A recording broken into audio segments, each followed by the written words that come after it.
ವಿಜಯ ನುಡಿ ಕನ್ನಡ ನ್ಯೂಸ್ ಚಾನಲಿನ ನಮ್ಮೆಲ್ಲ ವೀಕ್ಷಕರಿಗೆ ನಮಸ್ಕಾರ.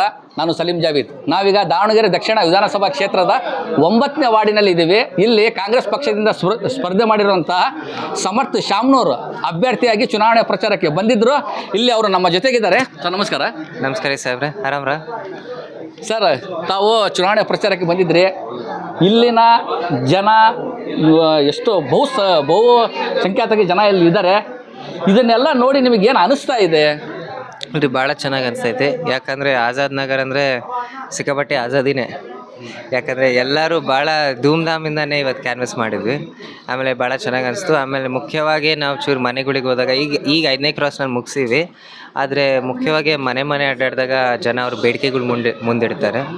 ಮುಖ್ಯವಾಗಿ ಈಗ ಭಾಳ ಜನ ಕೇಳ್ತಿರೋದು ಇದು ಹೌಸಿಂಗ್ ಬಗ್ಗೆನೇ. ಈ ಹಕ್ಕುಪತ್ರ ಇರಲಿ, ಆಶ್ರಯ ಯೋಜನೆ ಇರಲಿ, ಸ್ಲಮ್ ಬೋರ್ಡಿಂದ ಮನೆಗಳು ಡೆವಲಪ್ ಮಾಡೋದು. ಆದರೆ ಅದಕ್ಕಿಂತ ಚೆನ್ನಾಗಿ ಏನು ಅನಿಸ್ತಂದರೆ ಈ 5 ಗ್ಯಾರಂಟಿ ಯೋಜನೆಗಳು ಏನಿದಾವಲ್ರಿ ನಮ್ಮವು, ಅವು ಮನೆ ಮುಟ್ತಿದ್ದಾವೆ. ಹೆಣ್ಮಕ್ಳಿಗಂತೂ ಭಾಳ ಇಷ್ಟ ಆಗೈತೆ ರೀ. ಆಮೇಲೆ ಜೀವನನ ಭಾಳ ಅನುಕೂಲ ಮಾಡೈತಿ, ಬಡವರನ್ನ ಸೇವೆ ಮಾಡೈತಿ ನಮ್ಮ ಕಾಂಗ್ರೆಸ್ ಪಕ್ಷ ಅಂತ ಹೆಮ್ಮೆಯಿಂದ ಹೇಳ್ಬೋದು ರೀ ನಾವು. ಕೆಲವೊಂದು ಮುಸ್ಲಿಮ್ಸ್ ಮುಖಂಡರು ಅಸಮಾಧಾನದಲ್ಲಿ ಇದ್ದಾರೆ. ಅವರಿಗೆ ನೀವೇನಾದರೂ ವಿಶ್ವಾಸದಲ್ಲಿ ತಗೊಂಡು ಏನು ಚುನಾವಣೆ ಪ್ರಚಾರದಲ್ಲಿ ತೊಡಸ್ಕೊಳ್ತಾ ಇದ್ದೀರೋ ಅಥವಾ ಅವರಿಗೆ ಹಂಗೆ ತಟಸ್ಥವಾಗಿ ಬಿಡ್ತಾ ಇದ್ದೀರಾ ತಾವು? ಅಯ್ಯೋ ಇಲ್ರಿ, ಅದು ಸಾಧ್ಯನೇ ಇಲ್ರಿ ಸರ್. ಯಾಕಂದರೆ ಈಗ ನಾವು ಎಲ್ಲರೂ ಮುಸ್ಲಿಂ ಮುಖಂಡರು, ನಮಗೆ ಮಾರ್ಗದರ್ಶಕರು ರೀ ಸರ್. ಯಾಕಂದರೆ ನಾವು ಅಡ್ಡಾಡಕ್ಕಾರ ಆಮೇಲೆ ಮುಂಚೆ ನಮ್ಮ ಜೀವನದಲ್ಲೇ ನಾವು ನೋಡೀವಿ. ಅಜ್ಜ ಜೊತೆ ಅಪ್ಪಾಜಿ ಜೊತೆ ಎಲ್ಲರೂ ಎಷ್ಟು ಒಗ್ಗಟ್ಟಿನಲ್ಲಿರ್ತಾರೆ. ಆಮೇಲೆ ನಾನೀಗ ಈ ವಯಸ್ಸಿನಲ್ಲಿ ನಮ್ಮ ಹಿರಿಯರು ಯಾರ್ಯಾರು ಇದ್ದಾರಲ್ರಿ, ಅವರು ಸಲಹೆ ಬೇಕೇ ಬೇಕು ಪ್ರತಿಯೊಂದು ಹೆಜ್ಜೆನಲ್ಲಿ. ಅದಕ್ಕೆ ಅವ್ರು ಎಲ್ಲರಿಗೂ ನಾನು ಫೋನ್ ಹಚ್ಚೀನಿ, ಕಾಂಟ್ಯಾಕ್ಟ್ನಲ್ಲೂ ಇದ್ದೀನಿ.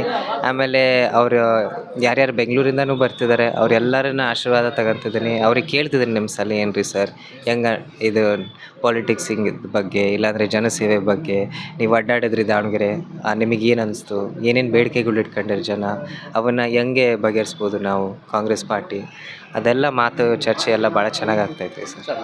ದಾವಣಗೆರೆ ದಕ್ಷಿಣ ವಿಧಾನಸಭಾ ಕ್ಷೇತ್ರದ ಮತದಾರರಿಗೆ ನಮ್ಮ ವಿಜಯ ನುಡಿ ಕನ್ನಡ ನ್ಯೂಸ್ ಚಾನಲ್ ಮುಖಾಂತರ ತಾವು ಏನು ಹೇಳಕ್ಕೆ ಬಯಸ್ತೀರಿ? ಇಷ್ಟೇ ಸರ್, ಅದು ನಾವು ಒಬ್ಬರೇ ಕ್ಯಾಂಡಿಡೇಟ್ ನೀವು ನೋಡ್ದಂಗೆ ಅನಿಸ್ತೈತೆ. ಯಾರು ಉದ್ಯೋಗ ಪರವಾಗಿ ಮಾತಾಡ್ತಿದ್ದಾರೆ.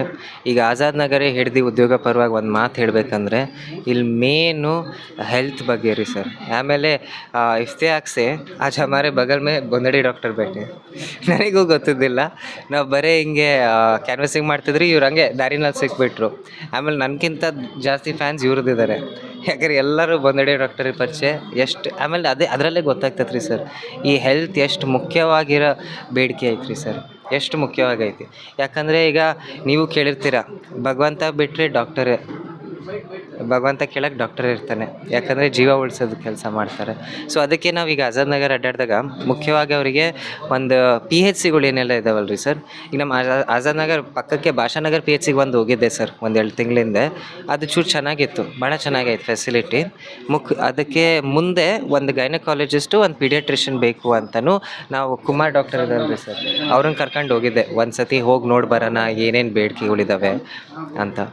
ಈಗ ಮೇನು ದಾವಣಗೆರೆ ಸೌತ್ ಸೆಂಟ್ರ್ನಲ್ಲಿ ಒಂದು ಆಸ್ಪತ್ರೆ ಮಾಡೋಣ ಅಂತ ಒಂದು 3-4 ಲೊಕೇಶನ್ಸು ಹುಡುಕ್ತಿದ್ದೆ ಸರ್, ಗೌರ್ಮೆಂಟ್ ಲೊಕೇಶನ್ಸ್ ಯಾವಿದ್ದಾವೆ.